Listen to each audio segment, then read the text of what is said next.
Hello, everyone, and welcome to another edition of Mormon Stories Podcast. I am your host for today, John DeLynn. It's November 19th, 2022, and we are covering some breaking news this week. Recently, in all the major newspapers, including the New York Times, the revered New York Times, headlines are breaking out that the Mormon Church is all of a sudden in love with LGBT. I'm being a little bit sarcastic, in love with LGBT people, and is now supporting LGBT people and same-sex marriage, and this long historical nightmare of the Mormon Church being bigoted against LGBT people is over. That's kind of how it's being portrayed on social media and in many newspapers, including the Salt Lake Tribune and even apparently the New York Times. And so we've been watching progressive Mormons and even post-Mormons expressing gratitude and excitement all over social media. Wow, finally the church is loving and being kind to LGBTQ people. And there are many of my LGBTQ friends that are concerned and that are frustrated that this is not in any way a genuine act of goodwill, nor is it really a change in doctrine or theology or even policy towards LGBT people. But instead, it's being likened to, some say a Trojan horse, where the Mormon Church is actually making a PR move to improve its image, but then also codifying protections to continue discriminating and to protect its tax exempt status, while it appears to the world as if it's becoming more friendly when it's actually not. So that's kind of what we're here to talk about today. What has happened in the U.S. Congress, what is about to happen potentially with the Supreme Court, what exactly is the LDS Church doing and not doing, what are its potential motives, and what does this all mean for the Mormon Church, but also for LGBTQ people in Utah and in the United States. And joining me today is my partner, one of my partners in righteousness, Gerardo Sumano. Hey, Gerardo. Hey, John. Thanks for making this happen. Yeah. How you doing? I'm good. Are you dancing in the streets at this amazing news story, or is it more complex for you? I think it's more complex. A bit frustrated, but I'm glad we're covering it. Yeah. Okay. All right. Well, thanks for making this happen. Gerardo's producing this episode, and we have back with us today Utah attorney Brenton Erickson. He's joining us again on Mormon Stories. Hey, Brenton. Hi, John. How you doing? Good. Are you dancing in the streets? No, I'm not dancing in the streets. Okay. Nope. All right. Well, we're excited to understand why.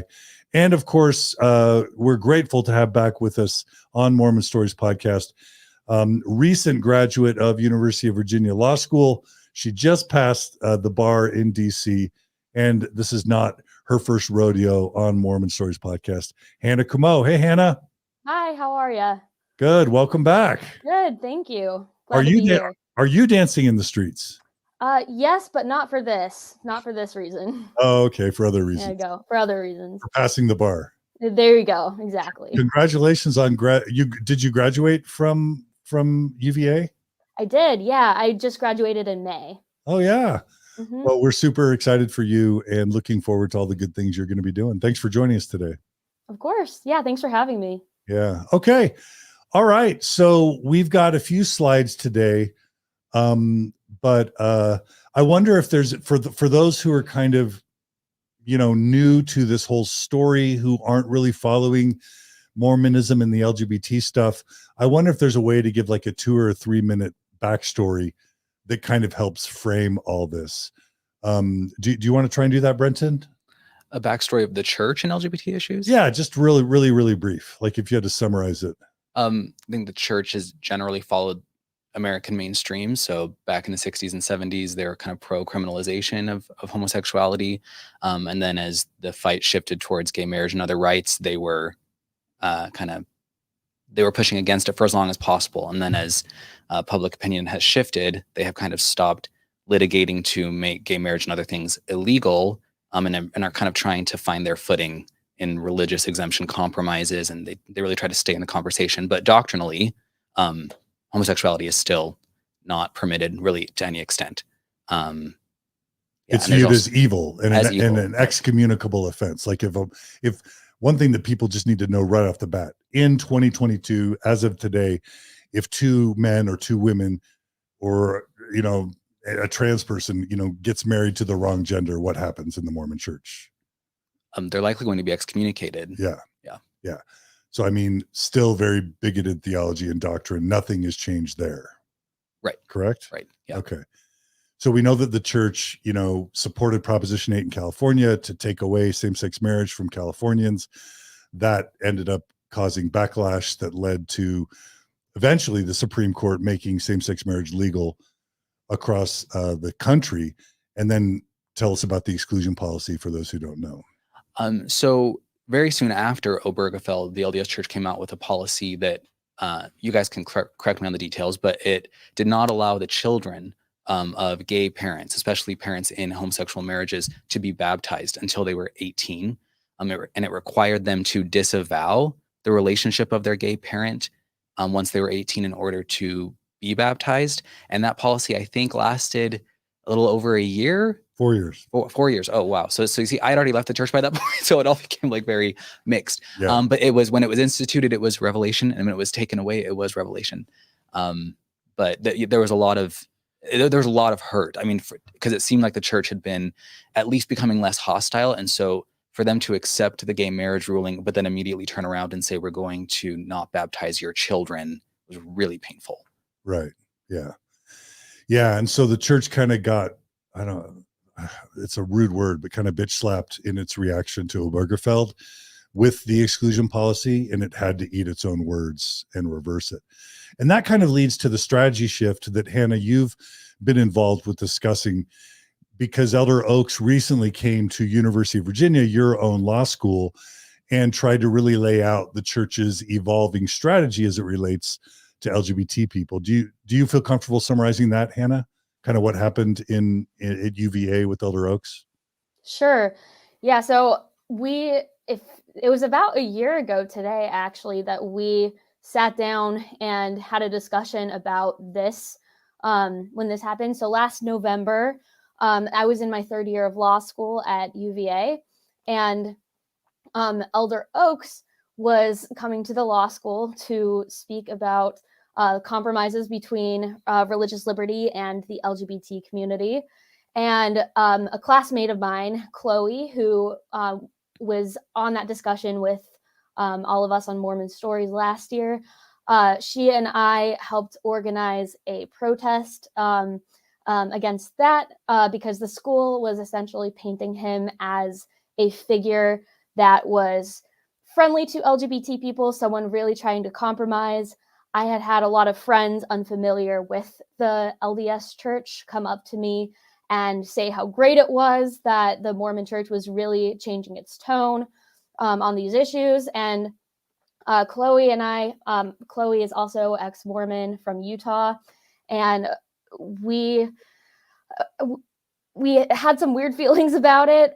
We realized very quickly that people did not know a lot about his background and some of the things he has said and done in the past and in private settings toward members of the church regarding LGBT issues. So our goal was to bring light to his background, bring light to what he has said and done in the past in the context of the LDS Church. And we just had an interesting discussion about that. Some of the highlights from the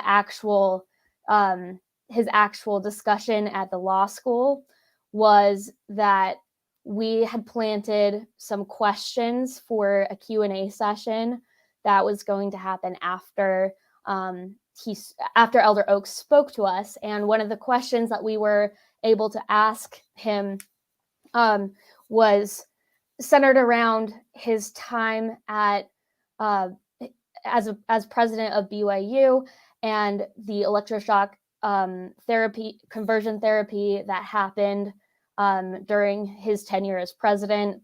He explicitly denied that ever happened while he was president, that it had discontinued before he became president, which is demonstrably false, demonstrably a lie. He made some distinctions in there, that what he says to a public audience is different than what he says to a private audience.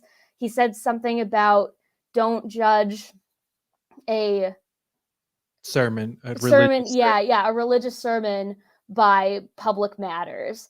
So essentially admitting to the fact that he says different things in public than he does in private. And then I believe it was maybe the next conference session. I can't remember exactly, but it was sometime after that. He gave a talk about how, as Mormons, as members of the church, we really need to fight against policies and politics that help and strengthen rights for LGBT people. So it's just this interesting dichotomy of what they are trying to portray publicly versus privately. And then, thank you, Hannah. And then the church has shifted from publicly trying to attack and take away the rights of same-sex marriage and adoption and other sorts of things. The church has shifted its language to be in favor of religious freedom. And when Oakes kind of gave his talk at University of Virginia, he shrouded it in rhetoric around, quote, religious freedom. And what was he basically doing and saying there? Who wants to take that question? I can take it. Okay, Gerardo. I think he was pretty explicit on his talk, because he said, that outsiders, the ones that don't like religious freedom, call it a license to discriminate. So we say, he painted us as saying that we are saying that the church is looking for a license to discriminate. And he said, we need to, you guys need to be more nuanced with how you interpret what we're trying to do. But basically that's what it is. And he said if they're looking for the right to discriminate against LGBT people or transgender people, discrimination based on gender, whatever the religion tells them, including, and he also said this on the Q&A, when they're receiving federal funds for, secular endeavors. Someone asked him specifically about religious universities and Bob Jones, and he said the government should get, like he said, kind of like, in my opinion, the government should give us federal funds for secular endeavors, no matter if we are discriminating or not. And so you can tell that this is a real issue that the church is conscious about. They know it's being highly contested in the courts. They know they are really active in these types of cases. And so, yeah. Yeah. So all of you, this is my attempt to summarize where we are and what is informing this recent decision. So one framing is what, like Peggy Fletcher Stack or, originally Taylor Petrie, or many of even the secular media and even some LGBT advocates. One framing is, oh, this is amazing. The LDS Church is all of a sudden gay friendly and in favor of same-sex marriage and loves gay people. And that's why they're supporting this bill. So that's one framing. Let me give my framing, and then I want you guys, we'll dig into it as soon as I give the framing. But tell me if this framing might be more accurate.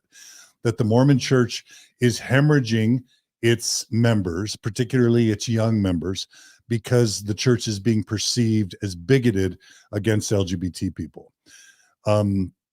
It is getting really bad PR over how it's handled LGBT people at the various BYUs, and also outside of Mormonism, it's just generally viewed as a bigoted anti-LGBTQ church. So it's got that problem, kind of an image problem and a PR problem. In addition, just recently, David Archuleta comes out publicly as gay and leaves the church, and he's on Good Morning America, and he's doing the tour now.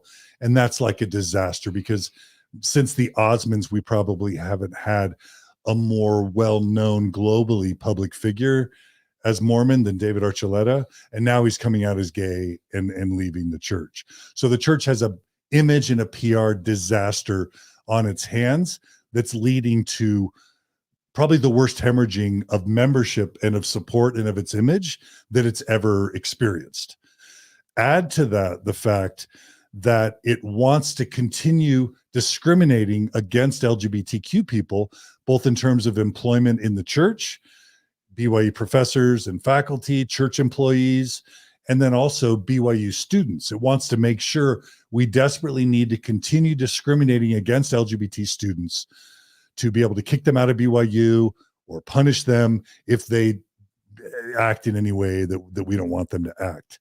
And it needs to preserve its anti-LGBTQ doctrines, because the church is still excommunicating gay people. It still says that same-sex marriage is evil and bad. And it wants to preserve its ability to have discriminatory LGBTQ doctrines and theology while protecting and securing its tax-exempt status and its access to federal funds. So how can it make a move that on the one hand improves its image while also protecting its rights to discriminate, its tax-exempt status, and its access to federal funds? Now, is that cynical? Is that realistic? Brenton, I'll have you go first, and then Hannah and Gerardo. No, I think a lot of that is accurate. I think a lot of it can be both, as in the church definitely has these more selfish motives for doing this PR stunt of really inserting itself into the conversation around the Respect for Marriage Act. And from my view, the passage of that act was essentially inevitable. I don't think the Mormon Church impacted the passage of that act at all. I think the work the Mormon Church has done in Utah was a lot more influential because it has so much influence here.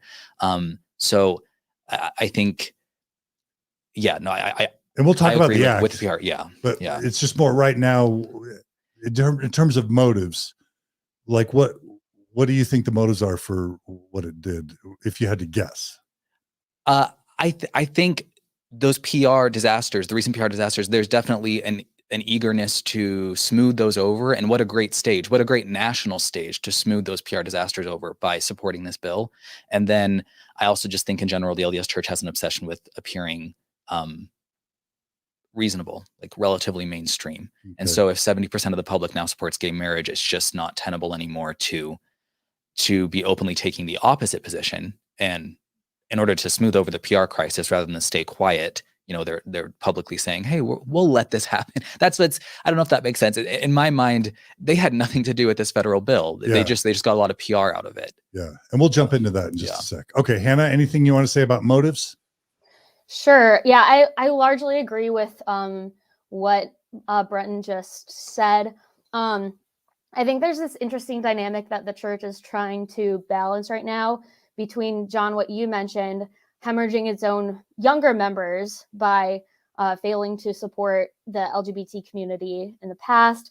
But then I think it's difficult for them because, as we know, they're a church built on unchanging doctrine. And so I think they're kind of realizing that if they are going to change their stance on this, they have to do it very strategically in order to not change its doctrine, because if it appears that it's changing its doctrine fully, then it's going to hemorrhage other members, I believe. So it's kind of facing this battle right now where society is moving in one direction, but if they move too closely with it, they're going to lose some of their older members, I think. But they have the other problem going the other way. And so I think, again, this was a perfect opportunity to have to succeed on every level they want.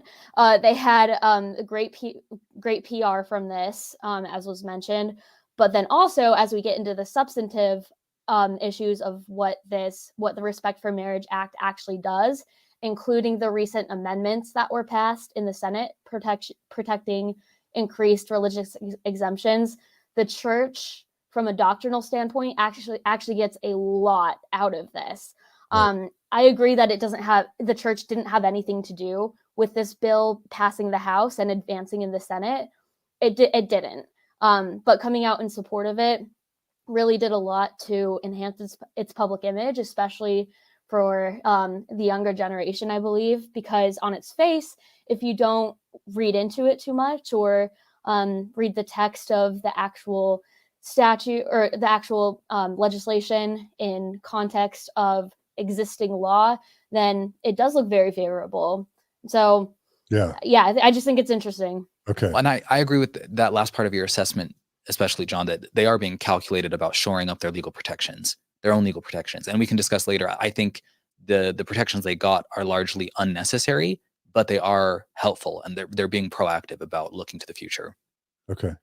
Gerardo, anything you want to add about motives, or do you think we got it? I think you got it. Okay. Yeah. All right. So should we dive into the substance now? Sure. I think is the best place to start with the state, kind of the Defense of Marriage Act, kind of what the law was before Obergefell. Sure. Is that the best place to start? Sure. Do you want to start with that, Brenton? Yeah. So in the 90s, there was conversations beginning in states like Hawaii about potentially legalizing gay marriage. I think there was actually a court case in Hawaii that brought up that risk, and conservatives generally, and it was the mainstream position back then, they wanted to do something federally to kind of stall that movement, and to reduce national impact. And so they passed the Defense of Marriage Act. And the main thing the Defense of Marriage Act did was explicitly state that all the different states had no requirement to acknowledge same-sex marriages performed in other states, because Congress under the Constitution has authority to decide how states have to give full faith and credit to the official acts of other states. So Defense of Marriage Act just said states are not required to give full faith and credit to the same-sex marriages of other states, and it also allowed the federal government to not fully recognize those marriages in areas like tax exemptions and benefits, Social security, immigration. Right. So Yeah. the federal government didn't have to recognize same-sex marriage. So yeah, I've been working with Gerardo on an analogy. It would almost be like some states want to make interracial marriage illegal. Others want to accept interracial marriage. And the Defense of Marriage Act would basically say, hey, state, if you're a more bigoted state that wants to make interracial marriage illegal and not recognize it, you still can. In other words, if you're a state that doesn't ever want to accept the legitimacy of a same-sex marriage, we're going to protect your right to discriminate against same-sex married couples. Is that right? Yes, that is what the Defense of Marriage Act did. Yeah. So, I mean, that's in 2022, that's kind of ridiculous. The fact that it would be viewed as magnanimous to sort of say, well, okay, we've got tens of thousands, hundreds of thousands of same-sex marriages that have now been legalized and solemnized over the past several decades.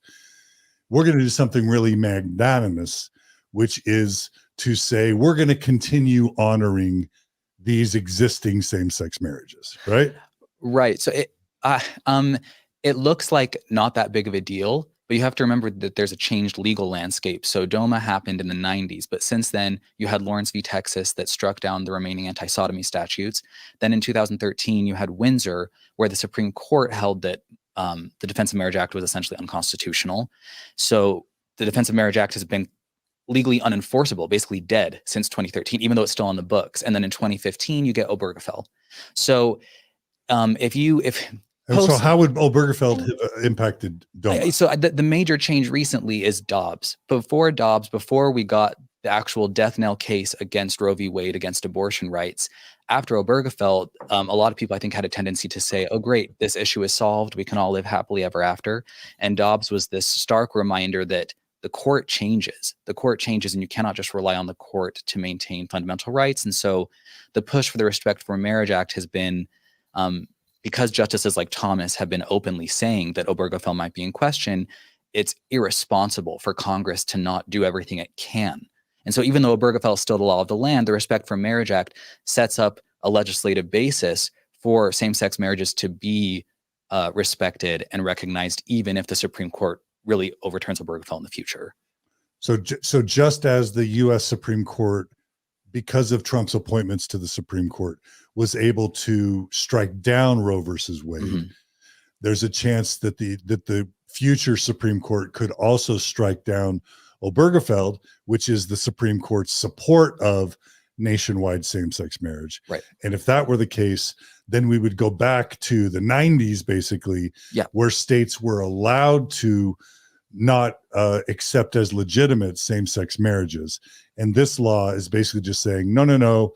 Hey, states, all of you need to support existing same-sex marriages in all the important ways. Right. And you saw that it's trying to fix that potential nightmare. And you saw that actual nightmare after Dobbs in a lot of states that aren't even that conservative. You saw that nightmare in Michigan, in Arizona, and a lot of swing states. They had really old laws on the books banning abortion that suddenly were feasibly enforceable once Dobbs came out. And so they were suddenly having to deal with those very quickly. And so the Respect for Marriage Act takes away that nightmare scenario for gay marriage. Yeah. But it's basically just. Would it be fair to say that the Supreme Court would have to overturn Obergefell and also Windsor? Yes, although I think it's safe to say that I don't know. I mean, those cases are not. There's going to be distinctions, but if they're going all the way to overturning Obergefell, I don't really see why they don't overturn Windsor. Can I just add a little bit onto that too? Okay, so I think one important aspect of the Defense of Marriage Act that should be noted is that Section 3 specifically defines marriage, meaning only a legal union between one man and one woman as husband and wife, and the word spouse refers only to a person of the opposite sex who is a husband or a wife. I'm reading that straight out of the Defense of Marriage Act. And just to clarify a couple things, so as far as I understand at least, and I mean, I could be wrong on this, but my understanding is that Windsor itself overturned Section 3, which defines marriage of DOMA, and it was Obergefell that actually overturned Section 2 of DOMA, which is the full faith and credit portion of the Defense of Marriage Act. So through those two cases collectively, as Brenton mentioned, the Defense of Marriage Act, while it still exists, is legally unenforceable after these two cases. And I think with this Dobbs discussion, what's relevant here is that the Supreme Court, the current composition of the Supreme Court, is really attacking the right to privacy right now, and the case reasoning along those lines. That's how Roe versus Wade was overturned, and Obergefell, unfortunately, was largely reasoned on similar grounds on right to privacy. And so that's part of the reason that we're concerned that Obergefell is at risk right now. So what's happening with the Respect for Marriage Act, as was said, they're basically saying, hey, what we said in as far as full faith and credit, which Section 2 of DOMA got rid of initially, that's completely unenforceable, and we're legislating that right now. So it's, I think as was said, it's protecting the worst case scenario, I think, if both of those cases are overturned. And just to summarize quickly, that's because I said earlier, I'm not dancing the street. I'm not dancing the street about the LDS Church's support of the Respect for Marriage Act. The Respect for Marriage Act, though, is a fantastic thing for the rights of queer people in this country. Because it does what? Because the summary would be, if Obergefell is overturned in the future, I and my partner, who are not yet married, could go get married in Nevada or Colorado or California, come right back to Utah, and our marriage has to be fully recognized like any other marriage. Even though under the Respect for Marriage Act, Utah would not have to give us a same-sex marriage license. We can get married elsewhere, move back here, and our marriage is as valid as anyone else's. Okay, so in the end, this is an overall step forward in the United States for LGBTQ rights. Is that true? The issue I have with that framing is that these are the right to do that is already enforced through case law. And I think it's just interesting that we have to worry about those cases being overturned. And so this is a step we have to take in order to keep protections that already exist. So it's not necessarily a step forward, in my opinion. It's just protecting something that already exists, because we have certain people in the Supreme Court who will very likely overturn existing rights. And yeah, so I think it's a little bit more nuanced than that. Right. It's sad that this step is necessary, but it also represents a a big sea change in public opinion. I mean, the Yeah. fact that you can go from the 90s, an overwhelming majority supporting Defense of Marriage Act, to today where you can actually get enough Republican senators to support this bill to get it through the filibuster. It's sad that this step is necessary, but it does reflect a change in public opinion about gay marriage. Well, we can talk later about civil rights issues and exemptions. I do want to say like a comparison because I think a lot of people don't understand that while it's important and it's a good step, the Obergefell, the Supreme Court case, I compared it to a Ferrari because he forces states to provide marriage licenses to same-sex marriage, even though they might have it in their books that that's illegal.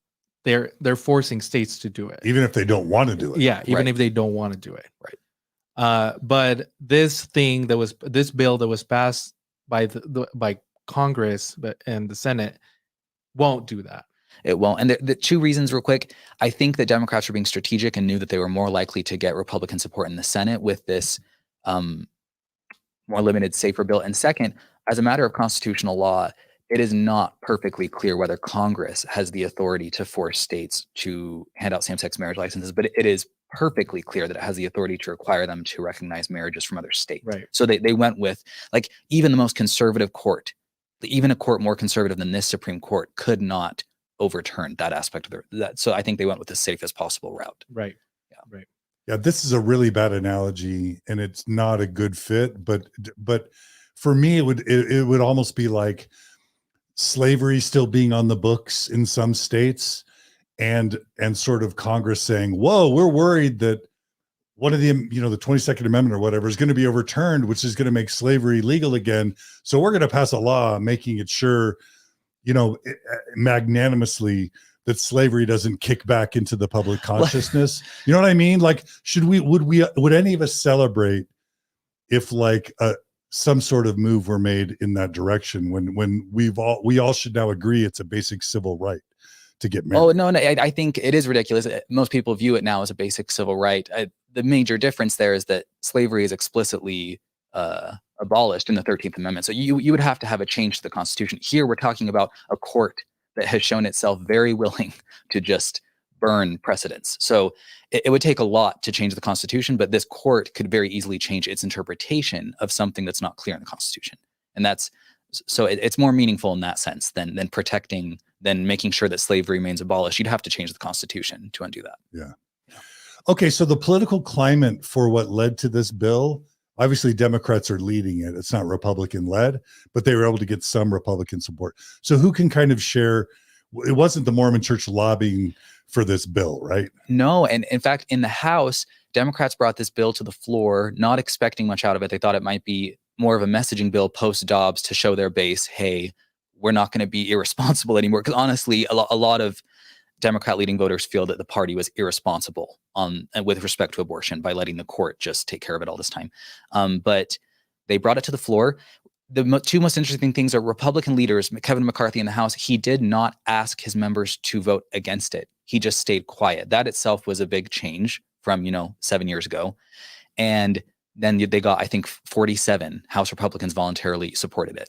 And so that was the first sign of, whoa, like this was unexpected. And then it took a little while in the Senate because I think religious groups got involved and convinced enough senators to wait till they could add unnecessary amendments. But yeah, and so the Mormon Church did not push this in the House. Like, we knew that it was inevitably going to pass long before the Mormon Church. I mean, their announcement that the articles came out just a few hours before it got through the filibuster. They didn't even need Mitt Romney. It was 12 Republicans. They could have gotten without Mitt Romney. Yeah. Like, go ahead, Hannah. Oh, sorry. I just had a question. Did the church's official statement come out before the Senate amendment passed, or was it after? That's a good question. I didn't look at the timing. Gerardo Gerardo might be able to investigate that. Yeah, I didn't even find the text of the amendment. Gerardo did. So a legal scholar over here. Yeah, I call him el abogado.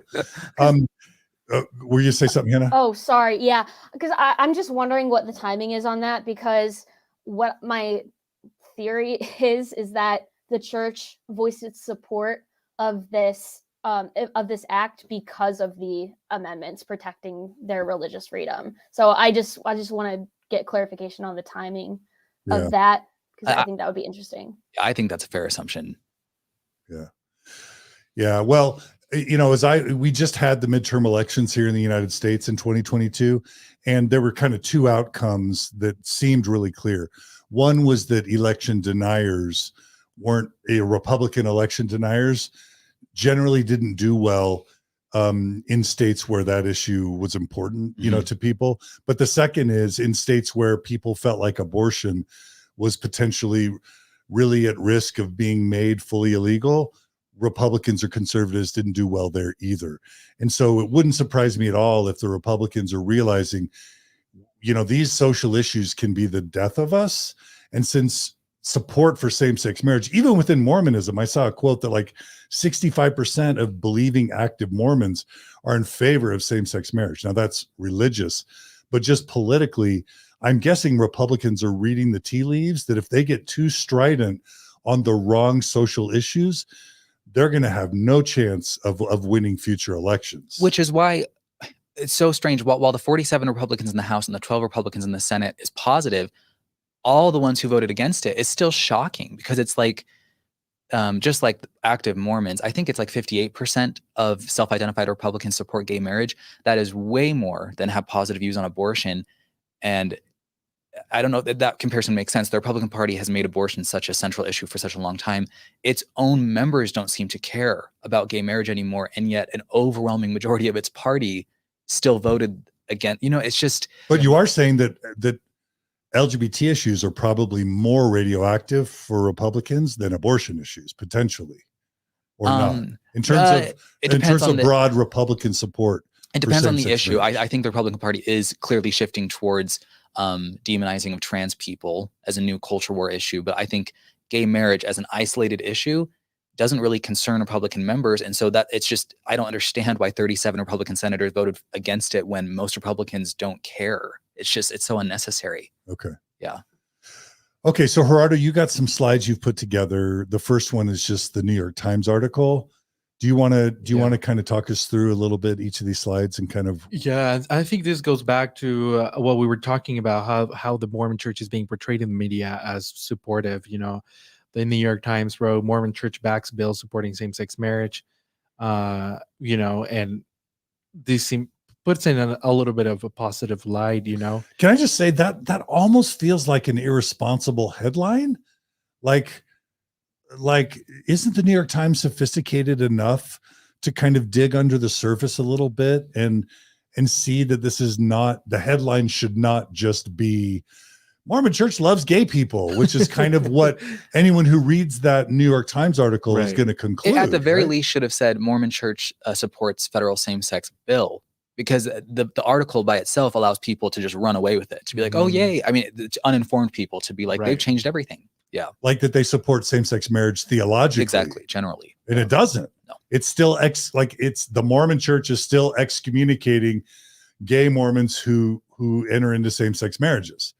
So the church does not support same-sex marriage. The church views same-sex marriage as one of the most sinful, awful things a human can do short of murder. Am I exaggerating? No, sadly, you're not exaggerating. I'm not exaggerating. So that's a huge faux pas, in my view, on the part of the New York Times. Yeah. Okay. All right, Gerardo, keep going. So I thought it would be interesting if we actually read the church's statement. The church's statement, which is a couple paragraphs. And this is what they came out, like Brenton said, really, really soon before the Senate was actually going to vote on the filibuster on this. But so do you want me to read it? Yeah. Okay. So this is statement on the United States Congress Respect for Marriage Act. It is November 15th, 2022. And it reads, the doctrine of the Church of Jesus Christ of Latter-day Saints related to marriage between a man and a woman is well known and will remain unchanged. Okay, so let's just pause there. So what's the church? It starts with this sentence. Can we all explain what the church is saying here? Brenton, you want to go first? Well, its doctrine is well known. Marriage is only between a man and a woman, and homosexual activity is sinful. And now they're also getting more clear on their stance with gender identity, and it's going to remain unchanged. So it's interesting is their statement doesn't try to hide that ball, but they know that most people aren't going to read their statement. They're going to read the headlines of these Right. articles. Yeah. So doctrinally and theologically, the church still is anti-LGBTQ, correct? Yes. Not they wouldn't say anti, they would say God loves them and we love them. We have to do it this way. Right. Hannah, would you want to add anything to that first sentence? Let's see. I mean, I think it's actually interesting because I mean it does say that the church's doctrine will remain unchanged and that it is well known. But maybe I'm reading too far into this, but I think it's interesting that they don't expressly state what that doctrine is. So maybe people who don't necessarily know wouldn't dig into it anymore. Usually they're very overt about stating it. I don't know. Maybe that's something. I like to call it strategic ambiguity. Yeah, because they definitely could go, hey, the church still considers any physical expression of same-sex love as being a sin next to murder, and we're going to continue excommunicating anyone who enters into a same-sex marriage. That would have been a 100% accurate, in good faith interpretation of the church's view on LGBTQ people and same-sex marriage, correct? Yeah. Correct. But I think they take advantage of, there is ambiguity. Like you mentioned, physical expressions. Depending on your bishop, I think some people might try to say the church allows hand-holding now or allows, and I think in reality the church doesn't, but it likes to leave that ambiguous and only step in whenever. So yeah, I do think they're not really clarifying their whole position. It's a sin of omission in my view. The church taught me to be completely honest. You don't share partial truths. And this, to me, this is the church hiding where its heart really lies. It's intentionally hiding that to not take away from the goodwill that a headline like this will engender. Is that fair, Gerardo? That's fair. Okay. All right. Okay. So let's go back to the statement. To continue, the doctrine of the Church of Jesus Christ. Oh, no, sorry. We are grateful for the continuing efforts of those who work to ensure the Respect for Marriage Act includes appropriate religious freedom protections while respecting the law and preserving the rights of our LGBTQ brothers and sisters. Now, for me, it's telling what they lead with, because they don't lead with, oh my gosh, we're so grateful that same-sex marriages that currently exist are going to be honored. What do they lead with, Brenton? They lead with their own personal concern. Right. And I think, Hannah was bringing up the timeline. We don't know the timeline, but I think that statement shows, even if the amendment hadn't been secured yet, this statement was an expectation that all these things would be included in the bill like that. And that's the only reason. Yeah. Hannah? Yeah, I think that's fair. Definitely fair to say, especially because with this bill, religious organizations like the LDS Church are getting a lot more out of this than they do with just the case law that stands in place right now. So they have a lot to gain from this becoming codified. Okay. All right. So they lead with their self-interest.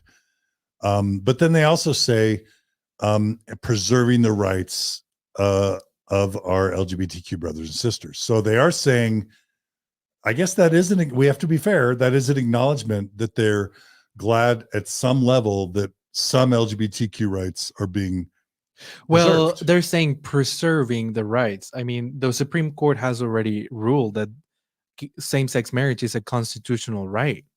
So, they're saying, yeah, let's preserve, because, part of their doctrine is to support the law of the land.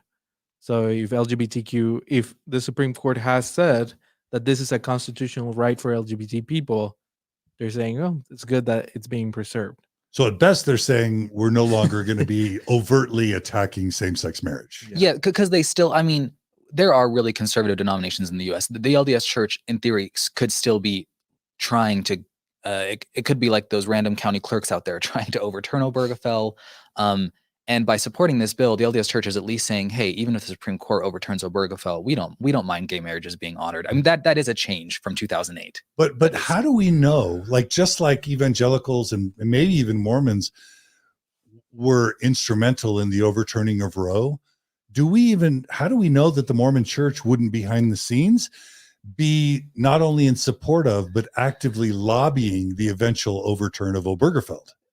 This is That's a really great question. And I'm thinking right now, not so much about directly overturning Obergefell. I'm thinking more about broad religious exemptions, or exemptions that are even broader than the ones that exist right now. Mhm. As in, I do think, we can talk about this later, but in this bill, the LDS Church seems to just reaffirm protections that it already has and kind of proactively protect them. But with this current court, I think the LDS Church could, in the future, work to get really broad exemptions, like exemptions that are even more broad than what exists in the Equality Act in Utah. Like we'll have to wait and see we'll have to wait and see if they're going to act in good faith, like they did with the Equality Act here in Utah, Fairness for all. or if they're going to or if they're going to take advantage of the changing legal landscape and get as much out of it as they can. Like we'll have to see. But if Oakes and Nelson had a magic wand, what's your thought? Would they wave it and get rid of Obergefell if they had a magic wand? Brenton, what's your vote? Yes. You say yes. I think okay. just like Thomas. Yeah. Okay. Hannah, is that a yes or a no? Would they wave away Obergefell if they could? I think they will try to. Yeah. So yes, I vote yes, because we've seen in so many past court cases that the church has drafted amicus briefs in support of the party that is opposing LGBT rights. That's just happened so many times throughout history. And then even in situations like, just as an example, when Title IX was passed, which prevents universities and schools from discriminating against their students based on, as is now interpreted, based on sexual orientation and gender identity. Elder Oakes in particular actually wrote a letter to the Department of Education saying why that shouldn't be the case and why they shouldn't have to prove their religious doctrine in order to gain exemptions from that. So I think just based on history with how much they have intervened in both cases and government regulations in the past, I think that they will try to do something here. And Gerardo, Oakes and Nelson have a magic wand. Do they wave away Obergefell? What's your vote? I would say yes. Yeah, I it think would so make too. it would make their life so much easier. Yeah. For a gay moment, that share if you could turn back time. Absolutely. Like they didn't support it at the time, and if they could undo it, they'd rather not be in this situation. Yeah. But evangelicals are trying to turn back time with Roe, so why wouldn't they? You know, I just have to think they're trying to turn back time with Obergefell. I think we'll have to wait and see. Yeah, we'll see. Yeah. Okay. All right. Let's keep going with the statement. We believe this approach is the way forward. Now that's okay. So that might be why you're hedging a little bit, Brenton, because they're now explicitly saying this is the way. To quote not Boba Fett, but the other guy, Mandalorian. This is the way. Yes. So go ahead, Brenton. You want to comment on that? Yeah. So I've been hedging because I think it's hard to see how much of the church's current approach is based on just accepting reality, like accepting things that can't change and trying to make the best of the situation, Yeah. and how much of it is sincere. Because if the legal landscape changes in the future, if we have a Supreme Court, there's a case right now pending called 303, where the Supreme Court could grant really broad personal religious exemptions to Civil Rights Act, to Title VII, to states' versions of Civil Rights Acts. And if suddenly the legal landscape looks better for the church, are they going to shift their approach and reverse and try to get as much out of it as possible? Or are they going to maintain this approach? That's why I'm hedging. I don't know. I think we have to wait and see. Gerardo, are you encouraged by this is the way? No. Why not? Isn't that a change? Isn't that a change? I think too many times we've seen, that the phrase, you know who I was when you picked me up. I think we've seen so many examples of that throughout history, and we keep seeing it. I don't trust them. Okay, you don't trust it. Yeah. You're saying the church leadership isn't trustworthy? Yeah. Is that what you're saying? Yep, that's what I'm saying. So cynical, Gerardo.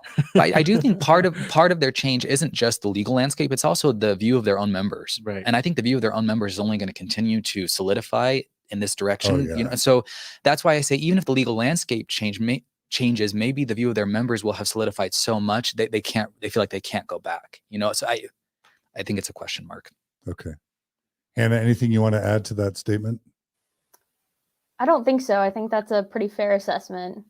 Okay. Then just to kind of complete the statement of the church, As we work together to preserve the principles and practices of religious freedom together with the rights of LGBTQ individuals, much can be accomplished to heal relationships and foster greater understanding. Brenton is laughing. Brenton, why are you laughing? Okay, I guess I had this thought this morning, which was people have been focusing on how positive it is for LGBT people to see the church supporting this bill. And I just want to reiterate that at the end of the day, the greatest harm the church has always been able to inflict is on its own members. Yeah. That's the greatest harm it's always been able to inflict. And that's not changing here. So when it says, healing relationships, there are still LGBT children and teenagers in the church who will go through the exact same trauma that I did because the church's doctrine has not changed. And when I knew I was gay, at age like 9, 10, 11, homosexuality by then was already legal. The church wasn't really actively trying to criminalize people like me anymore. It had changed, but that outside world legal position didn't help me. I was being raised in a super active Mormon family. What impacted me was the LDS Church's doctrine, its position. And so in the healing relationship thing, the relationship you need to heal is with the people you've harmed in your own organization. And that has not changed at all. You're saying LGBTQ Mormons, youth, children, adults are still getting depressed, still having incredible anxiety, still feeling shame, still feeling like they need to suppress who they are. And and there's still LGBTQ youth suicidality and suicide. And the church has done nothing to fix that. Yeah, I feel like, I went through my teenage years essentially just terrified on a daily basis of who I was, constant hypervigilance, trying to avoid making mistakes. It was awful. And so it feels so empty to me for the church to say we want to heal relationships. I feel like the only relationships they're referring to is with organizations like Equality Utah. And with it, why don't you care about that deacon? Why don't you care about that beehive in your, these are children and you are destroying their lives. That is the relationship you should care about. I don't care about your PR relationship with one of these, advocacy groups. I don't care. I care about the people you're harming. Yeah. Gerardo? That's my main issue with Equality Utah. When they celebrate the amazing Fairness for All Act, whatever they call it in Utah, they're basically leaving those LGBT people in BYU schools just Leaving them figure it out yourself, because we're giving the church the ability to discriminate in housing, to discriminate in school, to kick them out. Even if you're using federal funds to pay for your own school, we're granting the church all those rights to discriminate against you. And how is this celebratory when Utah is a Mormon state? So that's what's confusing for many, is that if Troy Williams of Equality Utah, who's no technical friend of the Mormon Church, right, when he's exalting the virtues of this moment, or even when a U.S. senator, I think from Wisconsin, who's lesbian, is basically saying, "Hey, this is a great step forward," why then a straight white guy's conclusion is, why shouldn't we all be celebrating? But when we consider the Mormon angle, the real problem is LGBT Mormon youth anxiety, depression, and suicidality, and just the ability to flourish. What Equality Utah or Troy are doing, or even what this does at a national level, you're saying doesn't address the core epidemic. And who's really discriminating, right? Is it secular people or is it religious people? Yeah. And then if the discrimination is happening in religion, why are we protecting religions from, the anti-discrimination laws? Yeah, because that's the part that should be outrageous, right? Okay, a tepid yay that we're going to allow existing same-sex marriages to continue, but now the church is strengthening its ability to kick LGBTQ students out of BYU, strengthening its ability to get rich, to draw federal funds, to get richer, to maintain its tax exempt status, and to basically protect its ability to continue overtly anti-LGBTQ policies within its religion. That just got stronger.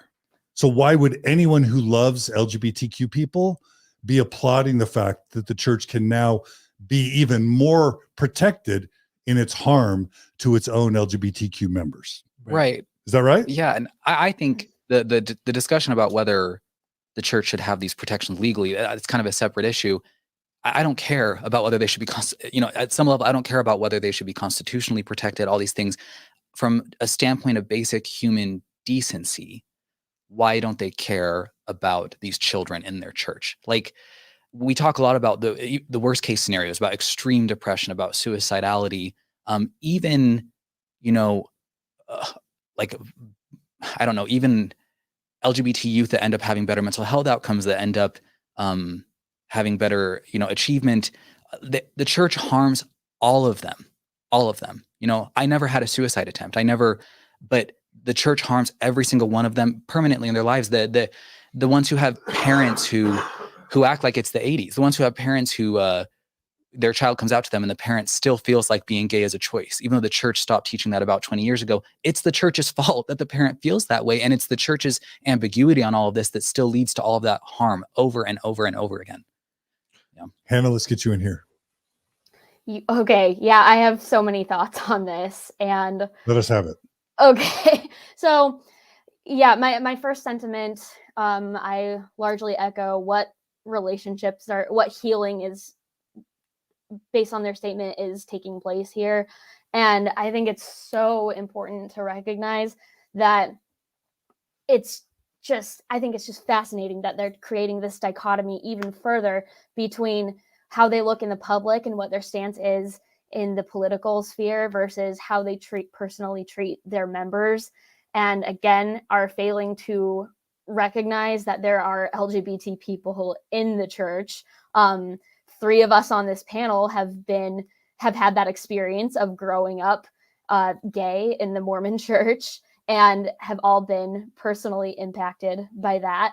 And I think it's just a little bit ironic that they're talking about healing relationships here, where I have not seen any attempt for the church to reconcile what their doctrine is and what the doctrine continues to be for people like us. And we're in situations now where we're adults, we're in relatively good positions, but my heart still aches for young people, young teenagers who are still dealing with this and still on a regular basis growing up in the church, being queer.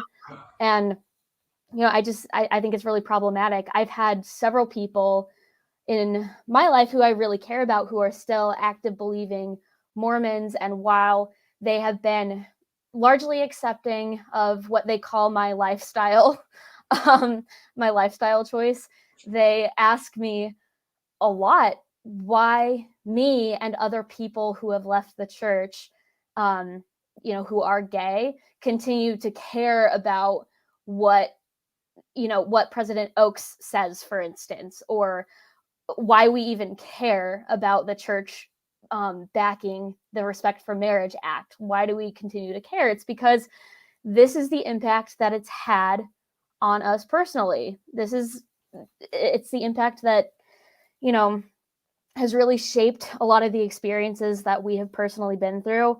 And they say that this is the way forward. I think on that piece, I think from a legal standpoint,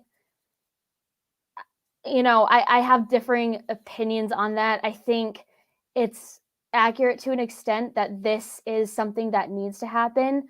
This does need to be codified for sure. However,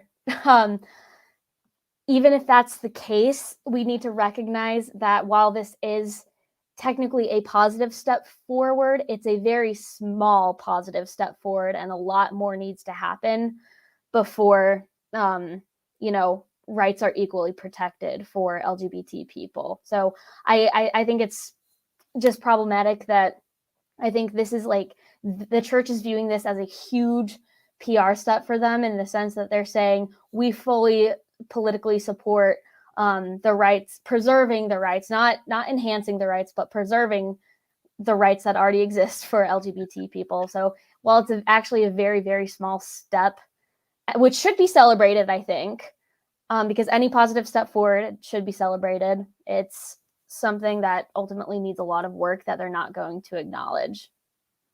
It's almost like it's a teeny step forward that the Mormon Church has nothing to do with. And instead it's co-opted. The Mormon Church is co-opting this teeny step forward that it had nothing to do with to get to take advantage of massive self-interested motives, which is to secure its own ability to discriminate while distorting the public perception that it still loves LGBTQ people. Is that fair? Not fair? Is that mean? Oh, yeah. I think it's fair. And, you know, a lot of religious liberty scholarship has centered around the fact that existing religious statutes like RFRA, for instance, which brings back the more strict compelling government interest test for religious liberty, can be used as a double-edged sword. That's what happened in the Hobby Lobby case, where Hobby Lobby was granted an exemption from providing its employees with state-mandated coverage for contraception. And a lot of people have said that while it does a lot to protect religious minorities in some senses, there are cases like Hobby Lobby where it can actually be used to discriminate against women or people with different sexual orientations or gender identities. And so it's been this ongoing theme that it's a double-edged sword. Yeah. Okay. All right. Well, Gerardo, you've got another slide prepared for us. Tell us what this slide's about. Yeah. So this one is the screenshots from the Salt Lake Tribune, their coverage on it. I was really frustrated with it. Now I'm confused because just like, you know, Troy Williams is viewed as a champion for LGBTQ people in Utah. Peggy Fletcher Stack is championed as a progressive Mormon, and, you know, people like Taylor Petrie and Patrick Mason and others, they're assumedly pro LGBTQ. So why would that article frustrate you?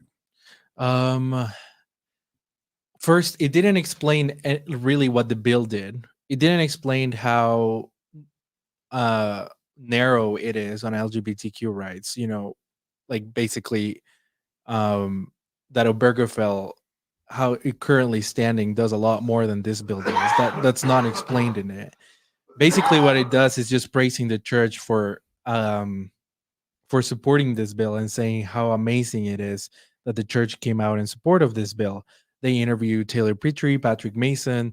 Well, some of them were a little bit more conservative than others. Like Patrick Mason was a little more conservative on his opinions on that were quoted on conservative, meaning cautious in praising the church. Right. Is that what you mean? Yes. Okay. Yes. Why are you laughing? No, just like others like Taylor Petrie. I mean, Taylor Petrie was quoted on the subheadline saying that, you know, this was a dramatic reversal of previous teachings. You know, so and again, Taylor Petrie is an LGBTQ ally. Yeah, right? But that's misleading. Why? Because there's no change in any teaching and stance, and you know, we already talked about this, but basically, are you wanting to say something, Brenton?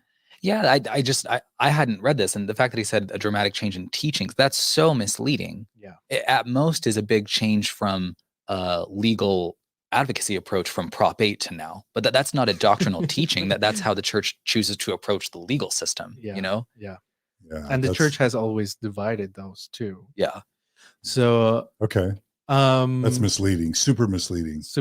I was frustrated with it. I went to his Facebook, Taylor Petrie's Facebook, and I saw that on the post he made about it, a lot of people called him out on it, telling him, like, haven't you read the religious protections? This is about religious protections. They're strengthening their right to discriminate. A lot of comments like that. And then he commented on his Facebook, thanks all. This has been super helpful information. And I definitely see the Trojan horse worries more clearly. Yeah. And it's not just, I guess we're not just saying Taylor's statement was problematic. The Salt Lake Tribune and Peggy Fletcher Stack's elevating of his statement is maybe even more problematic, right? Because they would have a more maybe more of a journalistic responsibility to have better coverage. Is that Yeah. what you're saying? Yeah. Okay. And I think the point here is that the church is benefiting from this coverage, right? Making it sound to the general public that things have changed, when probably they're going to send bishops a letter to read in a couple the next Sunday or so that nothing has changed, Yeah. right? Like there's going to be a reaffirmation that nothing has changed privately on their congregations. That's going to be definitely let to be known. But the general public, people that are not Mormon, are going to see the Mormon Church as more accepting. Got it. Okay. Anything else you want to say about? Oh, Hannah, Oh, please. sorry. Hi. This is just so interesting. It reminds me a lot of the mass confusion that their honor code language changed a couple of years back when they took out the language surrounding same-sex relationships, and how people started celebrating, coming out, holding hands, showing public displays of affection at BYU, but then the church had to come out and say, no, that's actually not the case. I think there's just been a pattern lately of the church openly doing things like this, supporting the Respect for Marriage Act, changing the honor code, but not actually having anything changing. So it just creates a lot of mass confusion. And I think they know that they're doing that. Yeah. Okay. All right. Gerardo? Yeah, I agree. And I mean, we can go back to the slides. I had a screenshot of an article from Benjamin Park, which I thought was really well written in the Washington Post, as an opinion article called "The LDS Church Support for LGBTQ Marriage Bill Isn't Shocking." That's a better headline, right? Right. And what's he basically saying there? He gives this history of the church with LGBT rights. Basically said, is saying that this has been the church's approach for a long time. He mentions Elder Oaks going to the University of Virginia, I believe, and advocating for this kind of compromise. This isn't new and it's not shocking. That's a more responsible headline, and it is less misleading. Right. Correct? Yeah, because if not much has changed, then people aren't going to be sitting there assuming, oh my gosh, they're performing gay marriages in temples now. Amazing. Yeah. Yeah. Because we don't expect journalistic entities to smear and attack the LDS Church. They want to be objective, but just don't play into their hands and create false perceptions about the church's kindness and love and friendliness towards LGBTQ people. I think some news outlets probably got caught up in the moment. Look, so like the Respect for Marriage Act, it is newsworthy. I think some news outlets made it seem more newsworthy than it is. Mm-hmm. And the same thing with the Mormon Church's statement. It's newsworthy, but I think they kind of got caught up in that, like, wow, so much is changing, and really overplayed how newsworthy that was. Yeah. Okay. And finally, I think it would be interesting if we read a few paragraphs from the amendment. So basically, I'll just explain really quickly. When the bill went through the House, originally, it was really short. It was like 2 pages long. It was basically just saying same-sex marriage should be recognized by the states and interracial marriage the same. It was really short. But, when it went through the Senate, in order to get it passed, they included this religious exemptions, which we already talked about, is why the church came out in support of it. And so I thought it would be interesting to read a couple paragraphs of the exemptions. First, the amendment starts this way, which I thought was really interesting. My friend Joe Baxter pointed this out to me, who's also a lawyer. He's involved with the Religious Exemption Accountability Project. So it starts with this. It says, "No union is more profound than marriage, for it embodies the highest ideals of love, fidelity, devotion, sacrifice, and family."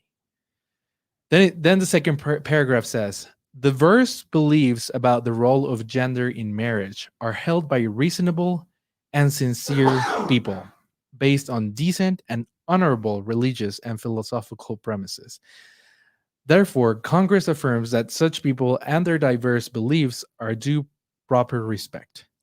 Then the third paragraph says... Is that problematic? I'll show why. Okay. The third paragraph says, "Millions of people, including interracial and same-sex couples, have entered into marriages and have enjoyed the rights and privileges associated with marriage. So basically, it starts by explaining how important marriage is. And then they have a paragraph that is specific, even though this bill is about both interracial and same-sex marriages, and it should be treating it the same. That's how originally it was written. In this amendment, they're kind of making a divide, or like, they're splitting them and saying reasonable people can differ on same-sex marriage. Same-sex marriage can, people can have their beliefs on that. And yeah. What if you just swapped gender in that second paragraph for race? What if it were to say, and the United States did for what, over a century and a half, diverse beliefs about the role of race in marriage are held by reasonable and sincere people. Like, you're laughing, right, Brenton? Why are you laughing? Yeah, I guess the big difference here is that race is explicitly mentioned in the Constitution. But it's the main thing I see is that this bill was going to just be a bill about doing the bare minimum to protect gay marriages. And of course, religious groups had to insert themselves and be like, we want very clear acknowledgement here as well. It's just such a common theme. Yeah. And this language, part of what it's doing is avoiding any argument that this bill would change public policy, because one of the ways you can lose tax exempt status is to violate fundamental public policy. And Bob Jones famously lost tax exempt status because it was still a segregated university. And the Supreme Court pointed to the Civil Rights Act. It also pointed to the IRS's own regulation saying that that was against public policy. So it's unnecessary, because I don't think anyone's anywhere near trying to take away the tax exempt status of the church, for example, but they're very proactively preventing that by adding this kind of language. So I don't know if it's unnecessary, but it is helpful to them. They're proactively trying to protect their future interests. Yeah. Yeah. I Kind think of sorry. Go ahead, Hannah. I think this is hard because I'm just looking at the language of these amendments, and when you compare it, when you swap, it was mentioned when you swap out gender for race, I think it paints a very clear picture of how this is problematic. But I just want to make one distinction. I think that there are very reasonable and sincere people that hold this belief on gay marriage. And I don't think that's, I think that where the issue actually comes in, where that these beliefs are based on honorable religious and philosophical premises. So I just want to make sure we're clear about that the people who do hold these beliefs, like many members of the Mormon Church, I think are reasonable and sincere people, but I think they're based on very dishonorable and unreasonable philosophical premises and religious premises. So that's just one distinction that I wanted to make there. Isn't it like a little bit like the government giving preference to beliefs that have to religious beliefs that have different opinions on gender versus race? So they're basically giving a preference to, religions that are against same-sex marriage. Yeah. Like, I'm just thinking about the history of interracial marriage within Utah and the Mormon Church. Like, Brigham Young said that it would be okay to, if you caught a black and a white person having sex, it would be okay to stick a javelin through them both. Like, as late as the 1960s and 70s, like, armed militias were starting to form in Utah to make sure there was no, black people having sex with white people. Like, we have this horrible discriminatory past with opposing interracial marriage that's embarrassing now in 2022. But just as recently as a few years ago, the church still had codified doctrine discouraging interracial marriage. So it's like we've just gotten past that hurdle of being horrifically discriminatory regarding interracial marriage. And we're not going to, it's like the Mormon Church isn't going to learn anything from that and just saying, how about we just stop discriminating, right? Let's just stop discriminating. Kim M writes, discrimination is discrimination. But instead of just going, all right, we'll learn the bigger lesson, which is discrimination's bad as it relates to marriage, and we're just going to stop discriminating, they're going to go, okay, all right, interracial marriage is okay, but discrimination regarding sexual orientation or gender, reasonable people still disagree on that front, right? Yep. I mean, it took them Brown v. Board of Education came out early 1950s. The priesthood ban wasn't undone until 1978. Yeah. The church has never been on the cusp of, I think, just some pretty obvious moral issues.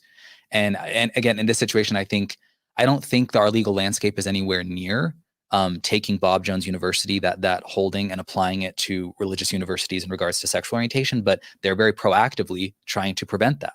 Even though we're not close to that, they're trying to really push it down the road. Yeah. Any possibility. Yeah.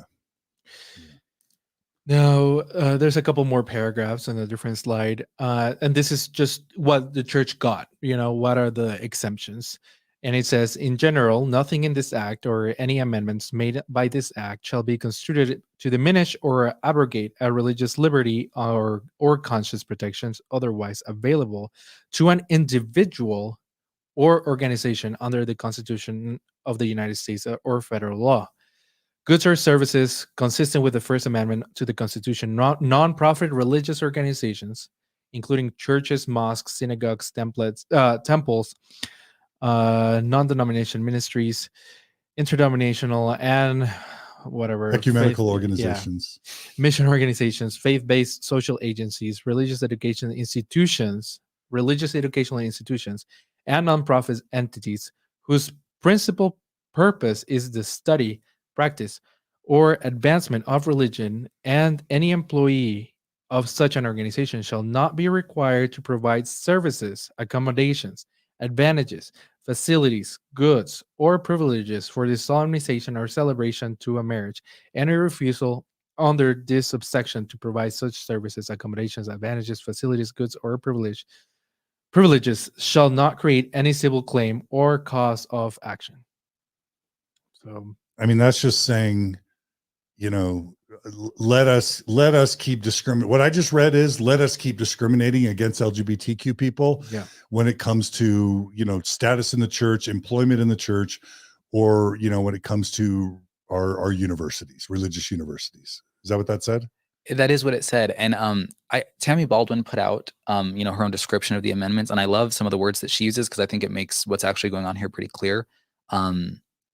Protects all religious liberty and conscience protections available under the Constitution or federal law currently. And then here confirms that these, groups will not be required to perform services, as in the original bill wasn't going to do anything that these groups were worried about. Right. That they're proactively reaffirming the rights they already have under the Restoration of Religious Freedom Act. They're reaffirming it because in their mind, I think as often as you can reaffirm it, it makes it more difficult to change it in the future. Right. So they're in my mind, they're unnecessarily inserting themselves. This could just be a lovely conversation about a victory for queer people, but no, we have to always acknowledge that straight conservative religious people exist and are valid and need all the protection in the world. You have to acknowledge it every time. Yeah, it's almost like all lives matter or white lives or blue lives matter. Yeah. You can't just allow people of color to have their moment where they highlight mistreatment. Right. You've got to make sure the white, straight Christian people are always first and foremost, get the attention and are protected. Right. Is that what you're saying? Yes. Hannah, do you want to add anything to that? Yeah, I would actually. So I definitely agree with that. And I think something I just have been thinking about the last couple minutes as a comparison that I think really highlights where our society stands on this issue. While I do agree that compared to 10, 20 years ago, we're making more progress. I think that so I'm trying to figure out how best to make this comparison. So back when RFRA was passed, I had mentioned previously that this has been used as a double-edged sword to both protect religious minorities, but also justify religious organizations to discriminate based on things like sexual orientation. And so something interesting, this has been tried a couple times, is the Do No Harm Act was introduced as an amendment to RFRA, basically explicitly stating that RFRA, the statute, cannot be used to discriminate. So essentially overtly protecting the rights of LGBT people or other marginalized communities within this Religious Freedom Protection Act. And that did not gain any support and was not passed. Where I think it's interesting that when those roles are reversed, in the sense that we are now considering legislation that will protect LGBTQ rights, the Congress is very, very willing to explicitly protect the rights of religious freedom. So they're willing to do it that way, but aren't willing to protect LGBTQ rights explicitly in statutes that primarily address religious freedom. Yeah. Brenton? Yeah, I was going to say, I do think if we're being honest about the political and legal landscape, we're actually nowhere near a lot of the concerns the church has. I don't think we're anywhere near churches losing tax exemption status. I don't think we're anywhere near BYU actually having to comply with Title IX fully. The current battleground is about individual business owners, individuals wanting religious exemptions just for themselves. The cake seller. Exactly. And Yeah. that's the current legal and political battleground. I think even Democrats, for the most part, are nowhere near questioning a religious university's or religious organizations' ability to discriminate. No, like it's so that's why I think this is such overkill in my mind. Yeah. But Yeah. And self-serving. yes, It's self-serving for the church. Yeah. Yeah. All right. Well, I guess, well, I think we've kind of covered it for the most part. I guess I'll just end with this question. Maybe we'll go around the horn. We kind of changed the title of today's episode to The Mormon Church's Gay Trojan Horse. Is that fair, Brenton? And then I'll ask you, Hannah and Gerardo, is that a fair title that this amounts to a Trojan horse? yes. Yeah. Okay. All right. Any final comments you want to make, Brenton, before we? This is so unrelated. I'm sorry, but I was preparing for the episode last night and listening to a couple podcasts. I was reminded of this quote that is so fantastic.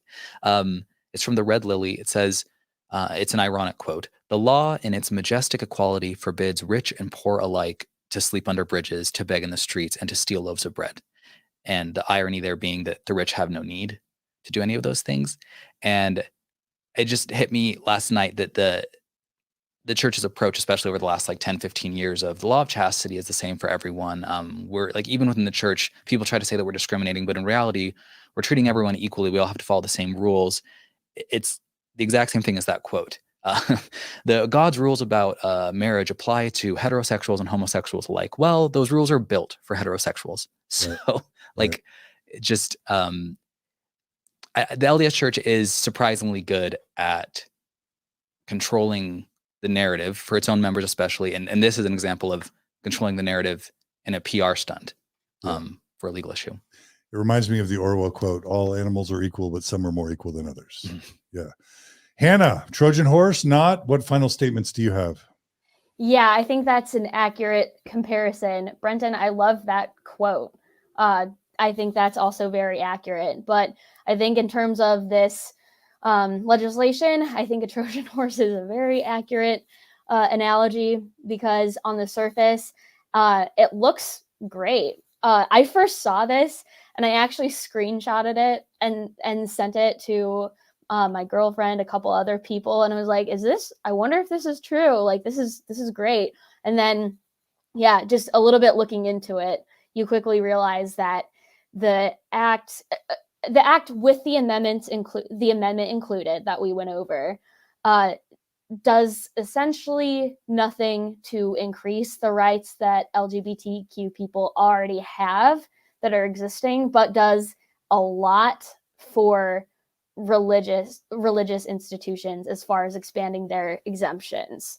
So I think it's very accurate to say that, and it's difficult because not a lot of people, I imagine, are interested in doing the work to read beyond the surface of the LDS Church supporting this bill, and that's why I think it's especially dangerous and potentially very problematic. Yeah. a net negative for Mormons and for the power and influence of the Mormon Church. All right, Gerardo, we're going to give you the last word. Yeah. Well, thanks, John, for doing this. Wanting to do this episode. Thank you. You convinced me to do it. So. Is that what happened? Yeah. Okay. You were like, nah, not worth it. Is that how it happened? Yeah. But wait, but- why did you feel like it might not be worth it? I mean, this is kind of a big deal. Are you just kind of tired? Yeah, just tired of it. Discouraged? I just thought this is just gonna die down again, and people are not gonna remember about it. But I'm glad we did it. We covered it. We did better than the Tribune did by really telling the whole story, I think. Yeah. And I think it's important. And the Mormon Church hopefully will eventually learn to do better. And yeah, that's all. Yeah. And I also want to refer people, you did an amazing multi-image series on Instagram. There was like nothing out there challenging this quote victory for the Mormon Church and the Mormon people. But you, Gerardo, put together like a 6-image series on Instagram that really distilled why this really is a Trojan horse and is not a moment to celebrate in terms of the Mormon Church and the Mormon people. So we'll make sure and include in the show notes, or just go to the Mormon Stories podcast Instagram channel, and it's pinned to the top right now. Mm-hmm. And you can share that. I think that's one of the most viewed and most shared things we've ever put out on our Instagram channel. Yeah. And that was yours. So thanks for doing that. Yeah. All right. Well, Brenton, it's so great to have you back. Will you keep doing good things, and will you come back again anytime we need you? Yeah. Although it'll have to be from a distance a little bit. Wait, are you moving? Yeah. What the? Mm-hmm. Utah needs you, brother. What the freak? Sure. Yeah, we are. Are you talking about your next change, or is that private? Oh yeah, we're the plan right now is to move to Oregon. So relatively soon. Because Oregon's way more LGBTQ friendly and because of job offers. But it doesn't hurt. It doesn't hurt that we wouldn't deal with the same issues here. Okay. Well, we're gonna miss you, right, Gerardo? We're gonna miss Brenton. For sure. And Hannah, I guess that means you're moving back to Utah to kind of balance the force. Is that right? Oh goodness. That right? No. Okay. Well, Hannah, we're really grateful for you coming back, and we wish you luck in being certified as a legitimate attorney at least in DC. And we're grateful that you'll come on when we need you, and we hope you'll come back. Yeah, of course. This is, as you know, I really love discussions like this. I think it's very interesting to follow, especially from a legal perspective. I just find it so interesting. So I really appreciate being included in this. Our pleasure. All right. And thanks to our viewers and listeners who are providing great commentary on the YouTube and Facebook live streams. And just thanks everyone in general who makes Mormon Stories podcast possible. We exist primarily thanks to the donations people make, the recurring donations that people make. So if you value this content and you want to see it continue and you're not already a supporter, please go to mormonstories.org, click on the donate button, become a monthly donor, and we'll be the place that provides balanced journalistic coverage of the Mormon Church, since right now we can't always trust the Salt Lake Tribune or even the New York Times to provide that sort of coverage. So please continue supporting Mormon Stories and the Open Stories Foundation, and we'll keep doing this sort of breaking news coverage. Thanks to also the people. Listen, the people on YouTube and Facebook, we really value your subscribing or following those channels. That really helps with the algorithms. It really helps get the word out.